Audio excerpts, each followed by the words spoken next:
เจ้าเดี๋ยวนี้จะมาเบิงหรือว่าจะมาสอนเกี่ยวกับวิธีแต่งรูปภาพตัดต่อรูปภาพตัดต่อวิดีโอหรือว่าเอารูปภาพมาตัดต่อใส่เพลงแล้วเขาไปประกอบเป็นวิดีโอวันนี้เขามาเข้าโปรแกรม Pro Sound Co นั่นตัวนี้เนาะเข้าบักคิดส่งบักใส่คลิกส่งบักใส่วันนี้มันจะอ้อนหน้าตาเป็นเบกนี่มาเขาจนคลิก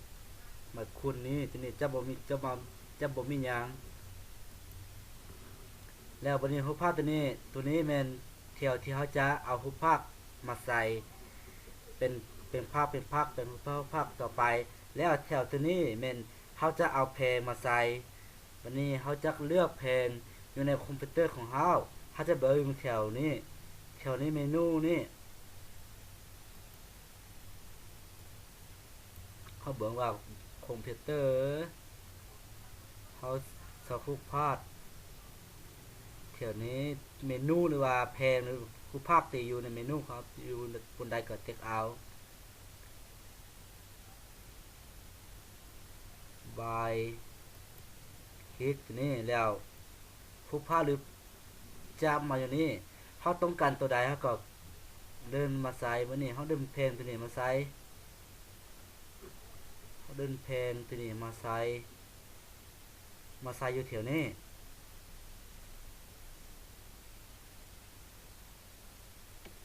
ทีนี้มันจะเล่นเป็นเปอร์เซ็นต์ในฮอกซุกเหนือเพลงนั้นจนได้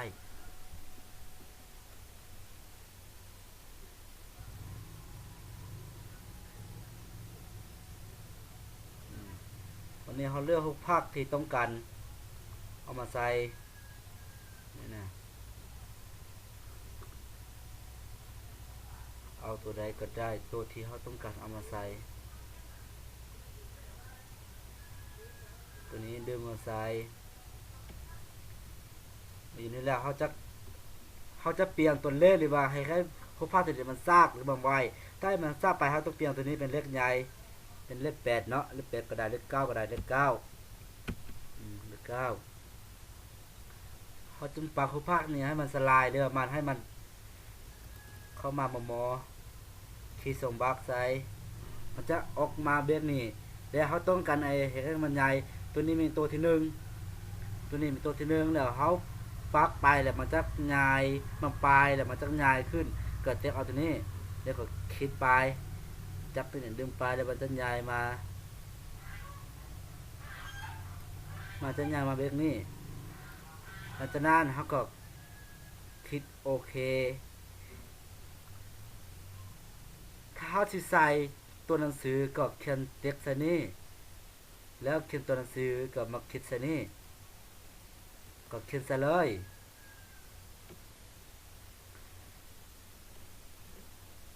เขียนใส่ว่าดอกปลาตัวจอ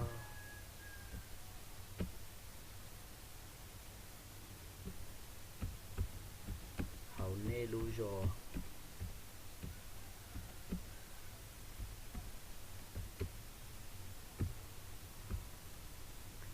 รู้ชอ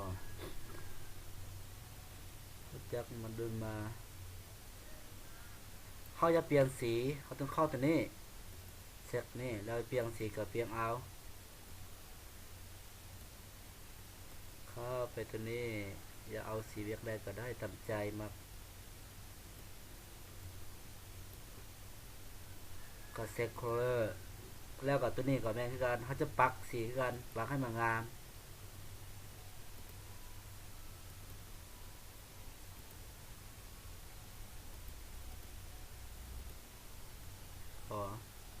เซตคัลเลอร์ตัวนี้กับแมนคือกันเขาจะปักสีให้เหมือนงานเติม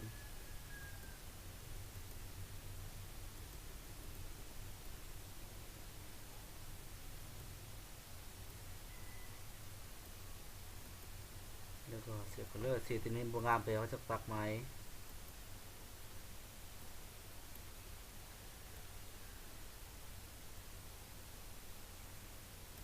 มันนี่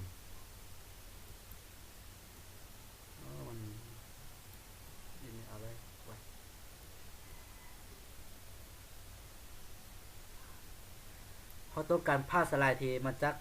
ปลายมามันสลายมางานปุ๊บตัวหนังสือมาปิ้นมาคิดเอาตัวนี้แล้วตัวหนังสือเอาตัวได้ก็ได้ตัวนี้มันจะมาค่อยมาตัวนี้ให้มางานตัวนี้กับเอเพรสนี่ตัวนี้กับแมนกันเอาตัวใดมาสังงานเนาะเอาตัวนี้ซะให้ตัวนี้มางานก็คิดตัวนี้เป็นตัวสุดท้ายตัวหนังสือจะหายไปเอานี้เอาตัวใดก็ได้ด้วยกันนี่จะหายไปตัวนี้กดนี้หลังจากนั้นแล้วเขากดโอเคเขาสิไปตัวหนังสือไปเป้าเลยเนาะประมาณนี้นะโอเคแล้วเอาผ้าตัวอื่นมาใส่ตัวใดเนาะเอาตัวนี้เนาะมาใส่ตัวนี้นะคิดใส่ว่าจะเอาตัวนี้ก็เอาซะแล้วผ้าสลายตัวนี้เขาจะเอาตัวใดก็คิดใส่สมบักนี่แล้วมันจะออกนักตาผ้าสลายผ้าต่อผ้านี่เอาตัวใดก็ได้ด้วยกันมาใส่มันนี่เอาตัวใดนี่แล้วเอาตัวงามเลยตัวที่เขามักกันแหละเขามักตัวใดเขาก็คิดใส่ปันนึงแล้วมันจะแสดงออกเทิงนี่หรือเขามักหรือบ่มักก็เอาเลยต้องกัดเอาตัวใดก็เอาตัวนี้แบบใส่ปักนึงแล้วมันจะแสดงออกนี่แล้วมันจะกดใส่ที่นี่แล้วเขาจะปักขนาดผ้าอิฐให้มันงามอิฐกับเข้าตัวนี้เขาก็อย่าหายตึกเข้าตัวนี้นี่ใส่เด้อตัวนี้เขาจะเอาตัวใดก็เอามามีตัวนี้ก็แมนพัสลายคือกัน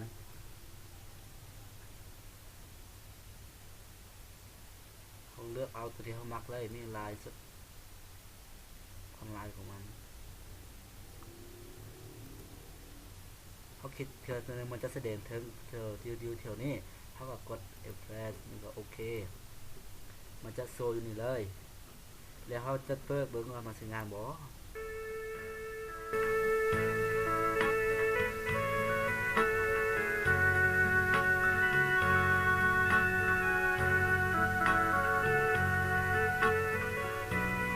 เขาบุมักเขาก็คิดเอาตัวนี้คิดใส่บนนี้แล้วมันจะให้เขาเป็นว่าเป็นเบกนี่บ่เขาคิดใส่ตัวนี้มันเป็นตัวนี้เวลามันย้ายมาเขาเกิดเวนี้เนี่ยเข้ามาเติมนี่เขาเจ็บเอาตัวนี้มันจะไปเป็นตัวนี้เวลามันโมมาใช่เป็นเบลไรเป็นเบนี้เขาเจ็บตัวนี้เมนเขาพายใหญ่ตัวนี้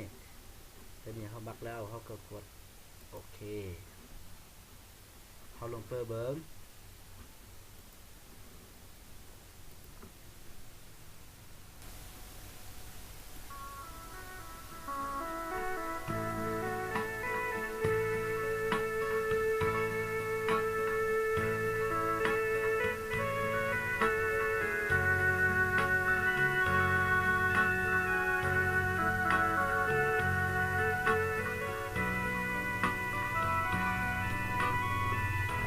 ต้นไม้มาใส่เติมแบบนี้นะ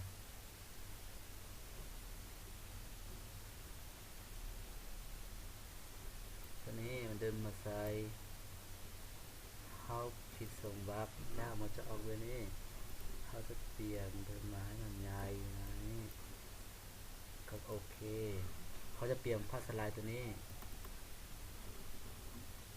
ตัวใดก็ได้ตามที่เขาต้องการนั้น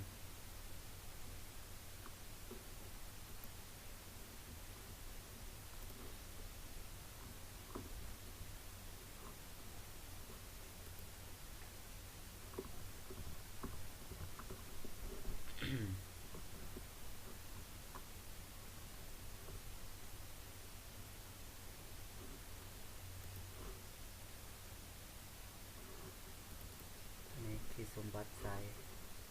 เนี่ยเขาต้องเปิดเบิ้งเขาสิมาโป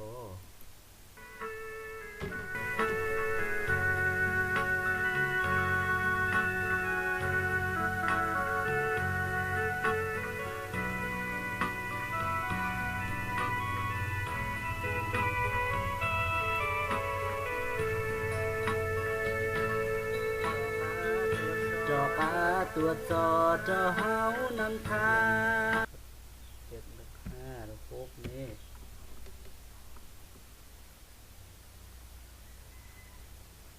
ก็มาเข้าตัวเอาเลือกเอาพาดนี้มาใส่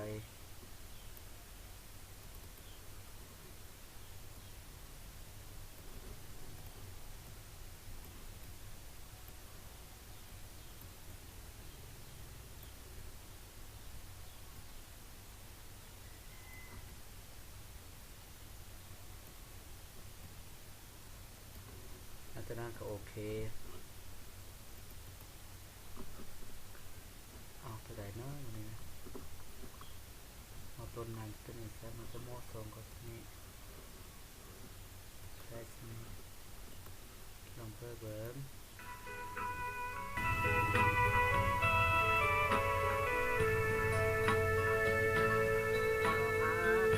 จอกาตรวจสอบเจ้าเฮานำทางเท่าอีใจมัวก่อนเจ้ากูย้อนนี่เบกว่าตัวอย่างว่าเขาตัดต่อเป็นเบ็ดนี่แล้วเขามีเวียกขาดเวียกสไปเขาก็เซตโปรเจกต์ไว้เขาก็เขาว่าเซตนี่เซตวันนี้เขาจะเซตไว้อยู่ไสเขาส่งดีเนาะเขามีไมเวอร์ก็เซตนี่ก็เซตป้านี่เขาก็เขียนสื่อไซจอกกาตุด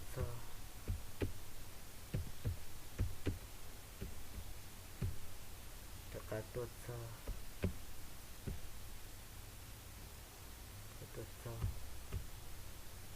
เขาเนี่ยรู้โชว์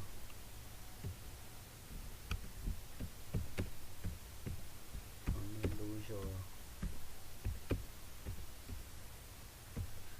เขาก็เซฟปะถ้าบอสิปะเขาตัดต่อแล้วเขาจะมาเซฟเป็นไฟล์วิดีโอ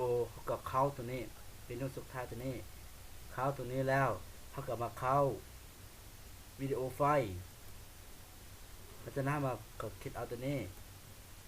แล้วครับเขาจะบอกว่าเขาเซฟป้าอยู่บนใดก็เขาส่งสีกับเขาตัวนี้ส่งดีแล้วเขาจะต้องการเซฟป้าอยู่ไซเซฟป้าอยู่ตัวนี้หรือตัวเซฟป้าอยู่เป็นส่งดีก็ได้เลยเขาก็เซตมันจะดำเนินต่างกับเซตของมัน